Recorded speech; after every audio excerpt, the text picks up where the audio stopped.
더불어민주당의 대선 경선 레이스의 승부처를 꼽혀왔던 광주 전남 지역에서 이낙연 후보가 첫 승리를 거뒀습니다. 오늘 전북 지역 경선에선 어떤 결과가 나올지 주목되고 있는데요. 네, 국민의힘 후보들은 오늘 저녁 세 번째 TV 토론회를 앞두고 전략 다듬기에 들어갔습니다. 관련 내용 두 분과 함께 짚어보겠습니다. 예. 배종호 세한대 교수, 박정가 전 청와대 대변인 오셨습니다. 어서 네, 오십시오. 오세요. 안녕하세요. 예. 호남 지역의 첫 번째 경선 굉장히 관심이 있었는데 이낙연 후보가 승리를 했습니다. 본인의 텃밭이자 정치적 본거지이기 때문에 좀 더 크게 이겼어야 되지 않냐는 그 캠프 내에 아쉬움도 있는 반면에 그래도 이제 이겼으니까 역전 발판을 마련했다는 해석도 있습니다. 교수님 어떻게 보셨습니까? 네, 말씀하신 대로 상당히 좀 해석이 복잡한 그런 그렇습니다. 결과가 나왔어요. 그래서 두 사람 다 일단은 어느 정도 기대감을 갖고 남은 레이스를 계속 할 수 있는 그런 상황이 됐어요. 아마 제가 볼 때는 이제 호남인들의 절묘한 그런 선택의 결과가 반영이 된 것으로 보는데 말씀하신 대로 이제 이낙연 후보 같은 경우는 5연패의 고리를 끊고 처음으로 자기의 정치적인 고향 또 실제 낳은 고향에서 1승을 올렸다라는 부분이 상당히 의미가 있어요. 예. 따라서 이제 연패 고리를 끊고 추격의 발판을 만들었다라는 점이 이제 의미가 있고요. 예. 그럼 이제 이재명 지사 입장에서는 이 대장동 공세가 굉장히 거셌지 않습니까? 예. 그럼에도 불구하고 사실상 대등한 그런 결과가 나왔어요. 0.17%포인트. 예. 그리고 122표 차이. 그러니까 사실상 대등한 결과가 나왔기 때문에 그렇습니다. 대장동에도 불구하고 지금 누적 득표율이 53%. 그리고 이제 이낙연 후보 같은 경우 34%. 그래서 여전히 대세론, 과반 1차 득표가 가능한 그런 상황이 지금 벌어지고 있거든요. 따라서 예. 지금 오늘 전북의 경선 결과가 발표가 되지 않습니까? 오늘 지금 전북 경선 결과에서 이재명 지사가 앞서서 122표 차 이상으로 이긴다면은 호남의 최종 승자는 이제 이재명 지사가 되니까 그렇죠. 본인 입장에서는 여전히 대세론으로 1차에서 결판을 질 그런 이제 욕심을 낼 수밖에 없는 상황. 따라서 이제 광주 전남의 경선 결과를 한마디로 정리하면은 네. 이낙연 후보 입장에서는 이기고도 진 선거. 그리고 이재명 지사 입장에서는 지고도 웃는 선거. 이렇게 좀 정리가 되겠습니다. 알겠습니다. 박 전 대변인께서도 좀 동의를 하십니까? 저도 어떻게 비슷하게 보세요? 봐요. 그러니까 예. 좀 전에 말씀 주신 것처럼 저는 이낙연 후보가 이겼지만 우승자는 이재명 후보다라고 평가를 하고 싶습니다. 그러니까 결과적으로 이번에 이낙연 후보의 배수진, 그다음에 화천대유라는 논란 이 두 가지 속에서 호남의 선택이 어떻게 가느냐 이게 관건이었고 이에 따라서 이 결과가 사실은 이재명 후보의 최종적으로 결선 없는 과반 득표에 영향을 미치느냐 안 미치느냐 이런 발판을 만드는 중요한 계기였는데 사실은 이재명 지사가 좀 선전을 했고 이낙연 후보는 결과적으로 아쉬운 성적표를 좀 받은 것 아니냐. 그래서 남은 오늘 있을 전북 그다음에 남은 부울경이나 수도권에서의 경선 결과에 호남의 선택이라는 이 상당한 의미가 과거 노무현 대통령이 탄생하던 그때의 경선처럼 큰 파괴력을 갖고 나타나지는 않을 거다라고 전망이 됩니다. 그래서 어쩌면 결선에 대한 준비도 해야 되는 상황이었는데 저는 개인적으로는 결선도 없이 어쩌면 이재명 후보가 최종 후보에 갈 수 있는 중요한 고비를 넘어가는 대목인 것 같다라고 평가를 좀 하고 싶습니다. 예. 네, 결선 투표까지 가봐야 되지 않겠다라고 말씀을 해주셨는데 어떻게 보시는지요? 지금 양상으로 보면 결선 투표는 없을 것 같아요. 없을 것 같습니까? 그 이유는 세 가지인데요. 예. 첫 번째로는 대장동 파장이 호남, 광주, 전남 결과를 보면 그렇게 크지 않았다라는 것이 이제 첫 번째 이유고요. 그리고 이제 두 번째로는 앞으로 남은 경선 지역, 그러니까 제주, PK, 수도권 그리고 1차에 이어서 2차, 3차 선거인단 경선이 남았는데 이 부분에 있어서 상대적으로 이재명 지사가 오히려 유리한 지역이다라는 평가를 받고 있거든요. 이제 세 번째 가장 중요한 저는 요인을 이걸로 보는데 이게 뭐냐면은 추미애 후보를 지지하는 그 지지층이 상당수 이탈해서 이재명 지사로 옮아갔다라는 점을 저는 가장 주목하고 싶어요. 이번에 이제 광주 전남 결과를 보면은 추미애 후보가 4%밖에 득표를 못했거든요. 그러면 그 이전에 1차, 2차, 3차, 4차 그리고 또 제1차 선거인단 결과를 보면은 11% 득표를 했거든요. 그러니까 평소 자신의 득표보다 절반밖에 득표를 못했어요. 그러면 이 부분이 이재명 지사로 옮겨갔거든요. 그러면 지금까지 보면은 이재명 지사가 51%, 1차 선거인단, 그리고 추미애 후보가 11%거든요. 그러면 합치면 이제 62%가 되지 않습니까? 따라서 제가 볼 때는 앞으로 이런 세 가지 요인 때문에 1차에서 이재명 지사가 과반을 득표할 확률이 매우 높아졌다. 다만 이 대장동이라는 게 워낙 폭발성이 높기 때문에 예. 앞으로 이제 대장동 이 파장이 어떤 변수를 만들어내느냐는 여전히 꼬리표로 남아있는 상황이다. 이렇게 얘기를 좀 정리를 하고 싶습니다. 네. 박 전 대변인께서도 이제 짧게 이제 그 결선으로 가지 않을 것 같다는 얘기 하셨는데 지금 이제 그 배 교수님 말씀처럼 대장동 의혹이 앞으로 좀 상황을 지켜봐야겠습니다만 현재까지는 호남 경선 첫 번째 경선까지는 크게 영향을 미치지 않는 거라고 좀 보고 계신 거죠?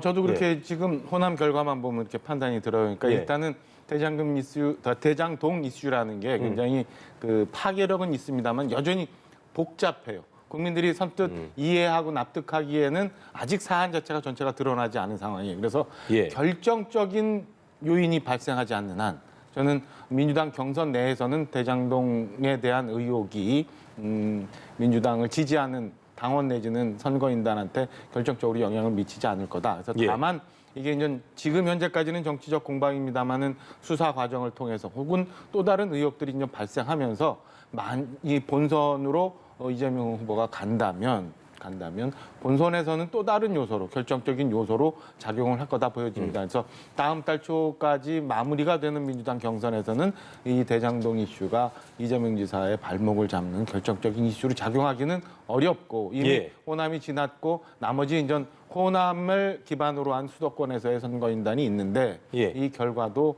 호남의 결과와 크게 다르지는 않을 거다. 이 상황을 뒤집을 만한 변화가 있기는 조금 어려운 상황이다. 이렇게 좀 평가를 좀 하고 싶어요. 그렇게 보시는군요.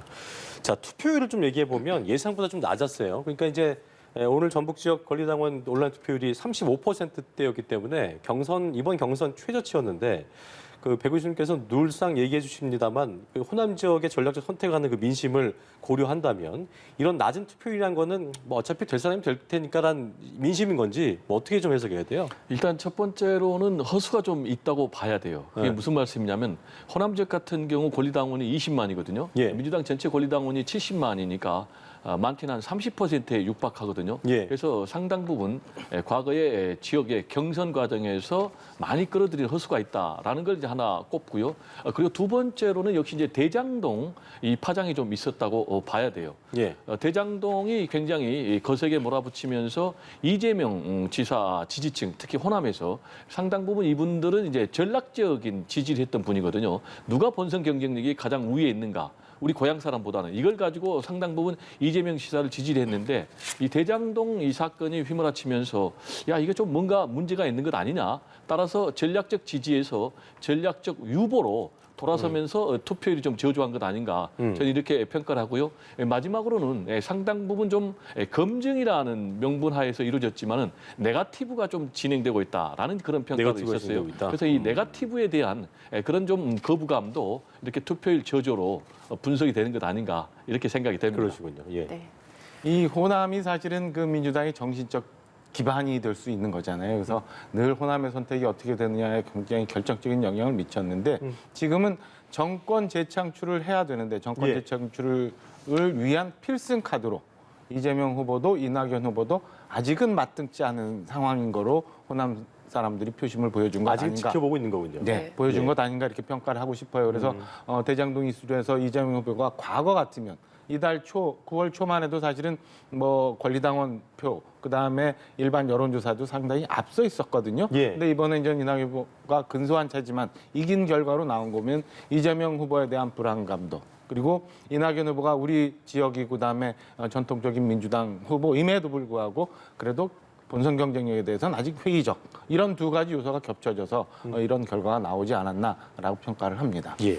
네, 앞서서 보면은 대장동 의혹이 광주 전남 경선에서는 크게 영향을 미치지 않았다 이렇게 말씀해 주셨는데 그렇다면 앞으로 이 수도권에는 어떤 영향을 미칠까요? 앞서 말씀드린 것처럼 지금 대장동 의혹이 굉장히 복잡하게 진행이 되고 있어요. 국민적 의혹은 많습니다만은 파편적으로 이렇게 드러나 있고 이재명 후보와 직접적인 연관이 나오는 건 아직은 없는 상황이거든요. 그리고 호남에서의 결과가 수도권의 선거인단 그리고 권리당원들한테 영향을 분명히 미치긴 할 텐데 좀 전에 우리 배 교수님도 말씀하시고 저도 그렇게 평가하는 것처럼 호남에서 선택이 다소 유보적인 상황, 아직은 맞득지 않은 결정적인 내가 지지해야 되는 후보가 나타나 있는 상황이 아니기 때문에 저는 이재명 지사한테 다소 유리한 결과로 흘러가지 않을까라는 생각이고요. 일부 이제 전문가들 말씀에 의하면 호남 지역에서의 선거인단이나 당원들의 성향과 달리 수도권에서는 오히려 이재명 지사 지지 성향의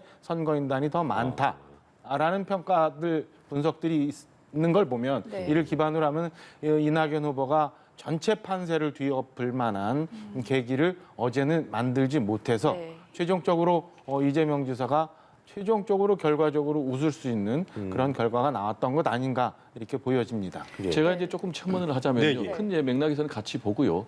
전북 같은 경우는 지금 이재명 지사가 상당히 우세하다라는 평가를 받고 있거든요. 그러고 있죠. 예. 따라서 전부 경선 결과를 마치면 호남에서 이재명 지사가 이길 가능성이 있고요.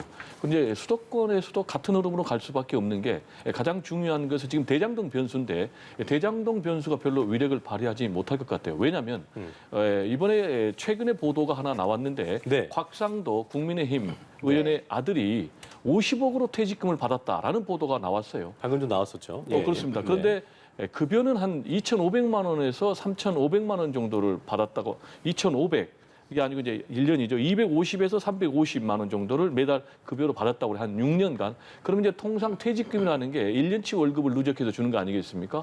그러면은 통상적인 기준으로 한다면은 한 2,500만 원 정도가 적합한데 50억을 받았다면 이제 이게 200배가 되는 거거든요. 그러면 이런 부분에 대해서 과연 국민들이 정서적으로 얼마나 수용을 할 수 있겠는지.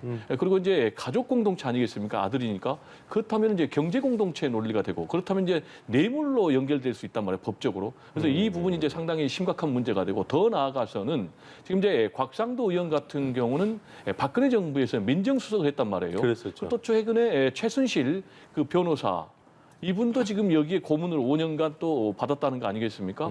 그러게 보면은 이제 당시에 이 대장동 비리와 관련해서 이명박 전 대통령도 상당히 압력을 넣어서 LH 공사가 개발을 포기를 했고, 그리고 또 박근혜 정부에서 상당 부분 이제 토건 세력들하고 이렇게 연관된 이런 이제 게이트다라는 이제 이재명 지사의 설득력 있는 그런 이제 주장이 설득력 있게 지금 됐단 말이에요. 따라서 지금 과연 이재명 게이트냐 아니면 국민의힘 게이트냐? 라는 이런 상황에서 이런 사건이 좀 터졌기 때문에 이런 부분이 오히려 이재명 지사에게는 호재로 또 터지는 그런 사건이 아닌가 생각이 됩니다. 그러니까 앞으로 상황을 좀 지켜봐야겠습니다만 이 토건 게이트, 국민의힘 게이트 이게 이제 앞으로 봤을 때 상황을 뭐 추이를 봐야겠습니다만 어쨌든 이게 이 이슈 자체가 어느 후보에게 뭐 유리해진다 이렇게는 좀 보기가 쉽지 않을 수도 있다는 저는 얘기겠네요. 수사 결과가 나와야 된다고 봐요. 그러니까 국민들이 지금 이 복잡한 상황에 대해서 네. 본인 스스로도 판단할 수 있는 진상규명이 되지 않는 한 계속 정치 공방으로 간다고 보거든요. 지금 말씀하신 것처럼 사실은 곽성도 의원 아들 건이 나왔습니다마는 네. 지금 현재 호남 어제 있었던 거는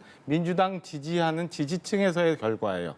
중도층까지 포함하는 일반 국민들의 판단은 이와 좀 다르다고 저는 보고 있거든요. 그럴 수 있겠죠. 네. 지금 현재 곽상도 의원 건을 가지고 이재명 지사가 무슨 국민의힘 게이트다 아니 무슨 심지어는 신조어인 토건족이다 뭐 이런 얘기까지 나오는 거는 지역적인 문제이고 예. 결정적인 문제는 이렇게 수익 구조를 만들어내서 엄청난 수익을 받을 수 있게끔 한 상황에 이재명 지사가 관여돼 있느냐 없느냐 이게 가장 중요한 문제거든요. 네. 저는 이런 면에서 이 진상 규명을 해서 국민들이 판단할 수 있는 근거가 나와야 최종적인 결과가 나올 거고 만약에 네. 여기에 이재명 지사가 무언가에 연루된 일이 있다. 아니면 이재명 지사가 관리 책임이라도 져야 된다라고 한다면 저는 본선 가서 상당한 영향을 미칠 거라고 네. 보여집니다. 그래서 이재명 지사도 요 얘기는 외형적으로는 말씀을 하지만 사실은 진실이 나오기 위해서는 저는 어떤 형태의 수사건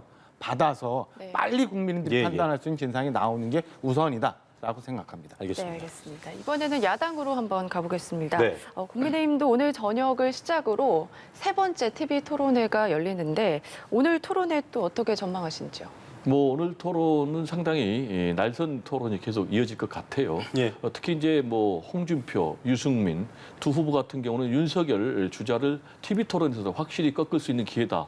네. 판단하고 있지 않습니까? 그래서 지금 맹공을 펼치고 있는 이런 상황인데 지금 윤석열 후보 같은 경우는 역시 가장 중요한 것이 설화 같아요. 과거에 이제 1일 1설화로 좀 상당히 문제가 있다가 다시 문제가 됐지 않습니까? 손발 노동을 폄훼한다라든지 인도 네. 아프리카까지 얘기하면서 인종차별 또는 뭐 외교적 결례 문제까지 상당히 됐거든요. 그렇습니다. 근데 이런 부분이 단순한 실수라고 보기는 좀 어렵고 후보의 철학의 문제라고 생각하기 때문에 상당히 좀 중요한 문제다라고 생각이 되고요. 예. 특히 이제 아시겠지만 TV 토론 관련해서는 본인이 주택 청약 통장과 관련해서 네. 내가 집이 없으니까 만들어 본 적이 없다. 정반대로 얘기를 했단 말이에요. 집이 없으니까 만들어야 되는데. 그러면 이런 얘기를 들은 일반 서민 대중들, 특히 지금 부동산 문제에 대해서 매우 민감한데 그러면 윤석열 후보라는 사람이 과연 대통령이 됐을 때 우리 서민들의 삶을 책임질 수 있겠는가. 그리고 또 플러스 공약 표절 문제까지 지금 계속되고 있는 상황에서 그렇다면 윤석열 전 총장이 만들었던 공약이 단순 베끼기라는 것을 입증하는 그런 문제가 된단 말이에요. 과연 얼마나 정책적인 공약을 준비를 했는지 또 그 공약이 얼마나 본인이 이해하고 있는지 이런 부분에 대해서 상당히 좀 문제가 되고 있기 때문에 앞으로 이어지는 지금 TV 토론이 계속 되거든요. 네. 특히 이제 국민의힘 본 경선 같은 경우 10차례나 TV 토론이 있다는 거예요. 따라서 이 TV 토론이 제가 볼 때는 최대 변수가 되지 않을까. 특히 이제 과거의 일강 독주 체제는 지금 아니거든요. 지금 윤석열 일강 독주 체제에서 윤석열, 홍준표 양강 체제. 그렇죠. 여기에 지금 또 유승민 후보 같은 경우도 맹축해 가고 있는 그런 상황이기 때문에 TV 토론에서 상당 부분 저는 우열이 뒤바뀔 가능성이 남아 있다. 네. 이렇게 전망을 합니다. 자, 박 전 네. 대변인 보시는 오늘 TV 토론의 관전 포인트 좀 짚어보죠. 일단은 그 지금까지 두 차례 토론회가 있었습니다만은 사실은 내부적으로 보면 이렇게 두드러진 논점이 형성되고 있는 것 같지가 않아요. 그래서 다소 이제 초기라 분명한 그 우열을 가릴 수 있는 그런 토론이 진행이 되지 않았는데 예. 오늘은 사실은 뭐 대장동 이슈도 있고 그다음에 예. 내부적으로 어제 나왔던 논문 표절 뭐 이런 얘기도 논문 표절 그 공약 표절 공약 표절. 뭐 이런 얘기도 좀 나왔었는데요. 여전히 윤석열 후보는 이제 아웃복싱을 할 거고 윤석열 후보, 홍준표 후보에 대한 나머지 제 후보들의 이제 공격이 좀 있을 거라고 보여집니다. 근데 예. 1, 2차 토론회와 비슷하게 오늘도 사실은 뭐 두드러진 논점이 나온다 보기보다는 앞서가고 있는 선두 후보에 대한 공격들이 기타 후보들이 어떤 식으로 공격을 유효하게 해서 소위 말하는 4위 전쟁에 누가 포함되느냐가 오히려 이 국민의힘 오늘 그리고 나머지 있을 토론에서는 중요 포인트가 되지 않을까라는 생각이고요. 국민의힘 경선은 사실은 4강이 추려지는 10월 8일 이후부터 있는 각종 네. 토론회가 결정적으로 최종 후보를 만드는데 판세를 좌우하는 토론회로 진행이 될 거로 보여집니다. 지금 현재 이제 윤석열 후보가 여러 가지 실점 포인트들이 누적되고는 있습니다만은 저는 결정적으로 잘못해서 실점이 있었다기보다는 예. 두드러진 후보, 득점 후보가 보이지 않는 상황에서 상대적으로 실점을 한 걸로 보여져서 처음에 우리가 토론회 한두 번 하고 나면 윤석열 후보가 꺼질 거다. 뭐 이런 것들에 대한 평가하고는 좀 다른 식으로 지금 현재 토론회가 진행돼 가고 있는 걸로 보여집니다. 알겠습니다. 자, 아까 배 교수님께서 이제 윤석열, 홍준표 양강 후보의 구도로 간다 이 얘기를 해주셨는데 두 후보의 그 주자의 그 주력 지지층을 좀 보면 윤 후보는 60대 이상 고령층이 많고 홍 후보는 이른바 이제 뭐 MZ 세대들, 좀 젊은 세대들, 뭐 이대남이라고도 불리는 남성 유권자한테도 상대적 우위가 있다고 하는데 이게 이제 이런 어떤 지지층의 연령대에 따라서 선거 전략이라든가 뭐 결과 같은 거 이것들 좀 바뀔 수 있을까요? 어떻게 좀 보고 계세요? 그렇습니다. 지금 이제 말씀하신 대로 그런 지지층의 차이가 있기 때문에 예. 윤석열 후보 같은 경우는 집토끼 전략을 계속 고수를 하고 있어요. 그리고 이제 반면에 홍준표 후보 같은 경우는 산토끼 전략을 한 거죠. 네. 집토끼 전략이라는 것이 이제 윤석열 후보 같은 경우 구체적으로 반문 그런 정서를 계속해서 자극하는 그러다 보니까 거꾸로 중도 외연의 확장성이 떨어지는 문제가 지금 남아 있고요. 숙제로. 그런데 홍준표 후보 같은 경우는 아무래도 그런 부분에서 밀리니까 외연을 확장하는 그래서 2030의 지지층을 무대로 해서 굉장히 이제 집토끼 전략까지 옮겨가는 그런 상황. 그런 상황에서 이제 본인이 사실상 뭐 지지층인 2030 플러스 또 호남 예. 그리고 또 민주 지지층까지 고려하다 보니까 조국 수사가 과잉 수사다라는 부분에 좀 오바를 했단 말이에요. 근데 이제 아시겠지만은 앞으로 국민의힘의 경선 룰이 어떻게 되냐면은 권리당원 그러니까 민주당에 비해서 똑같이 여기는 이제 책임당원의 비중이 높아지는 상황. 그러니까 1차에서는 20%, 2차에서는 30%, 그리고 본선에서는 50%로 높아지기 때문에 당심을 누가 잡느냐 이게 굉장히 중요한 건데 이 발언이 상당 부분 좀 악재가 돼서 발목을 잡고 있는 이제 그런 상황. 그렇지만 윤석열 전 총장 같은 경우도 지금 악재가 남아있죠. 어떻게 보면 기다리고 있죠. 두 가지 악재가 남아있는 게 하나는 이제 검찰 고발 사주 관련해서 조만간에 검찰이라든지 경찰의 수사 결과가 나올 거예요. 예. 그 과정에서 손준성 현 검사가 만약에 연루된 것으로 나온다면은 윤석열 전 총장 같은 경우는 아무래도 쥐책임 부분에서 자유로울 수가 없기 때문에 악재가 될 수가 있고요. 두 번째로는 지금 아내 같은 경우 도이치모터스 주가 조작 관련해서 수사를 받고 있는데 기소가 된다면은 이 부분이 또 악재로 작용을 해서 여전히 불안한 후보 아닌가라는 숙제가 남아 있고 그렇지만은 또 홍준표 후보 같은 경우는 아무래도 과거의 뭐 막말이라든지 골동부수 이미지가 좀 남아 있기 때문에 제가 볼 때는 여전히 두 사람의 싸움은 남은 TV 토론에서 누가 승리할 수 있을지 장담할 수 없는 그런 치열한 경쟁이 계속되지 않을까 전망합니다. 네, 이런 지지층의 좀 다른 부분에 대해서 박정 대변인도 좀 첨언을 해주시죠. 예. 두 가지 변수를 좀 봐야 되는데 좀 전에 배 교수님 말씀 주신 것처럼 일단 그 당원들의 비중이 높아집니다. 예. 지금까지는 20% 반영이 됐고 일반 국민들 여론조사가 80% 반영이 됐는데 10월 8일 2차 컷오프부터는 이제 30%가 되고 본 경선 최종에는 50%가 반영이 되는데 예. 여기에 하나 더 차이가 있는 건 뭐냐면 지난번 1차 컷오프에서는 그 20%의 당원들의 비중이 2,000명에 대한 샘플 조사였어요.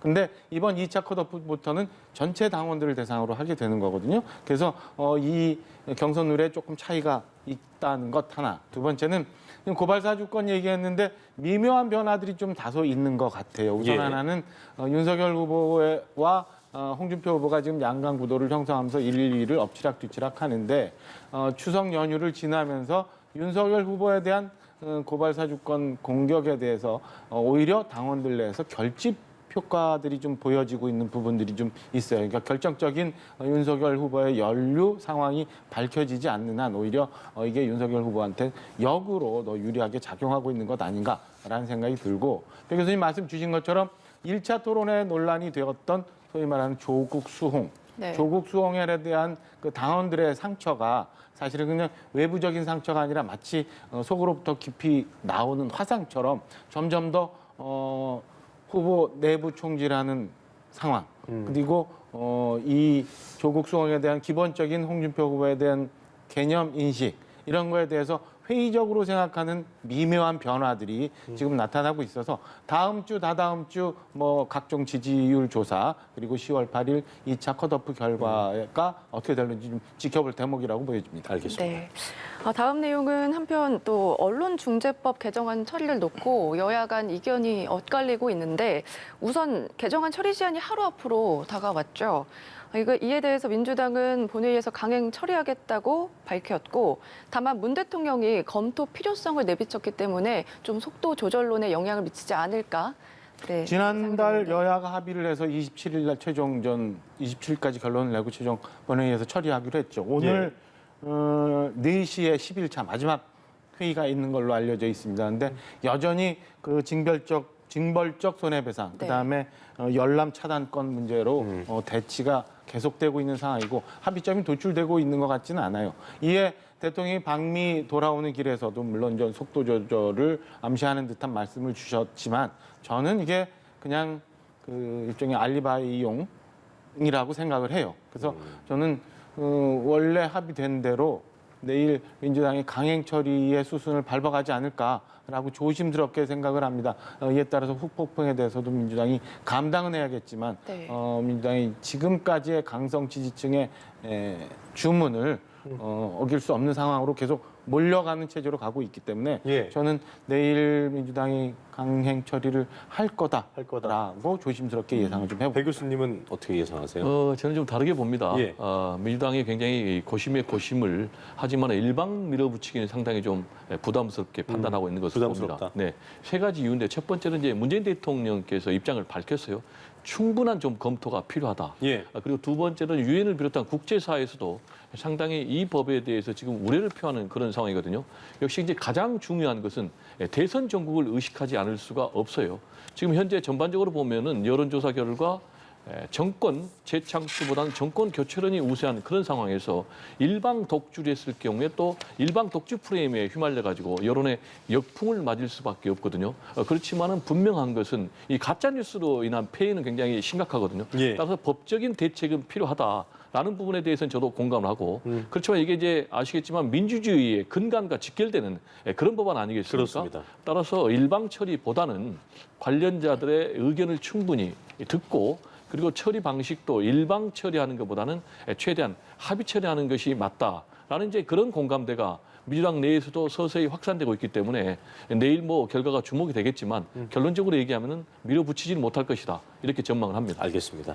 자, 끝으로 이 내용을 잠깐 짚어볼 텐데 북한의 김여정 노동당 부부장이 남북 간 상호 존중이 유지된다는 거 전제로 정상회담 가능성을 언급했는데 상당히 문 대통령이 그 유엔 총회 연설 이후에 종전선언 그 발언 이후에 반응 나쁘지 않은 것 같거든요. 북한의 어떻게 반응이 뭐 보셨어요? 그렇게 보여져요. 근데 예. 굉장히 저는 위험한 상황이라고 보여집니다. 그러니까 위험하다. 마치 이 문재인 정부의 지나친 짝사랑이 북한으로부터 우리가 농락당하고 있는 상황으로 가고 있지 않나라는 생각이고요. 이제 임기 8개월 정도 남았는데 예. 국민적인 공감대 없이 뭔가 불가역적인 비핵화가 아닌 불가역적인 남북 합의를 무언가를 모색한다면 저는 큰 저항을 받을 수밖에 없는 상황이라 굉장히 조심스럽게 접근을 하는 게 옳다라고 생각을 합니다. 그래서 예. 지금 현재 과거에 이제 노무현 대통령 당시에도 임기 말에 이제 남북 대화가 있었잖아요. 네. 최종적으로 국회 비준이나 동의를 받지 못해서 그때도 이제 유야무야 없어진 상황이 있었는데 저는 지금 국회 상황은 또 다른 상황이기 때문에 저는 국회 비준이나 동의까지도 도모하는 무언가의 큰 남북 간의 합의를 국민적인 동의나 합의 없이 진행을 하면 상당한 어려운 지경까지도 갈 수 있고 굉장히 이거는 나중을 위해서라도 굉장히 위험한 거다라고 평가하고 위험하다. 싶습니다. 박 전 대변인 발언에 대해서 좀 첨언을 해주시죠. 예. 제가 볼 때는 뭐가 위험한지 모르겠어요. 한반도 평화가 위험하다라는 그런 인식을 갖고 있는 것 같아서 개인적으로 좀 상당히 실망스럽고 짝사랑이라도 한반도 평화를 위한 것이라면 해야 되겠죠. 그런데 지금까지 쭉 우리 한반도 남북관계 역사를 보면은 남북 정상이 만난 정권이 다 민주당 진보 정권이에요. 역설적으로 뭐 국민의 보수 정권에서 한 번도 만난 적이 없지 않습니까?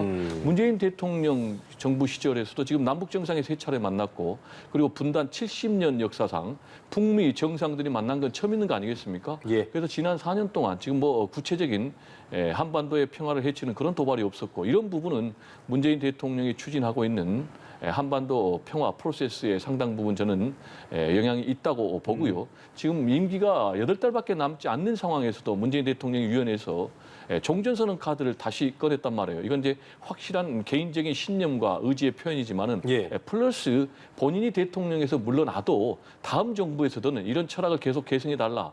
라는 것이라고 보고요. 저는 이제 앞으로 나머지 8달 동안 뭔가 변수가 있을 가능성도 없지는 않다. 이렇게 보는 게 예. 지금 북한의 최고 실세라는 김여정 노동당 부부장이 2차례나 이틀에 걸쳐서 담화를 내가지고 매우 긍정적으로 반응을 보였단 말이에요.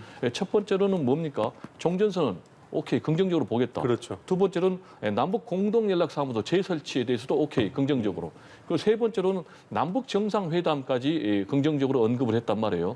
물론 이제 조건은 담겨 있는 거예요. 적대시 정책도 철회하고 이중 정책도 철회하라. 그리고 개인 의견이다 못 박아서 굉장히 모호한 부분도 있지만은 이런 반응도 지금 남북 간의 대화가 단절되고 북미 간의 대화가 단절된 이런 상황에서는 매우 의미가 있는 청신호다. 다만 여기에 상응하는 뭔가 미국 측에 좀 반응이 있어야 된다. 구체적으로는 뭐 유엔 제재를 어느 정도 완화해주는 그런 정도의 미국 측의 행동의 변화만 있다면은 저는 나머지 8개월 동안 남북 정상들이 다시 한번 만날 가능성도 상당히 높다. 이렇게 전망합니다. 알겠습니다. 네, 정치권 소식 여기까지 들어보겠습니다. 배종우 세한대 교수, 박정아 전 청와대 대변인과 이야기 나눠봤습니다. 네, 두 분 고맙습니다. 네, 감사합니다.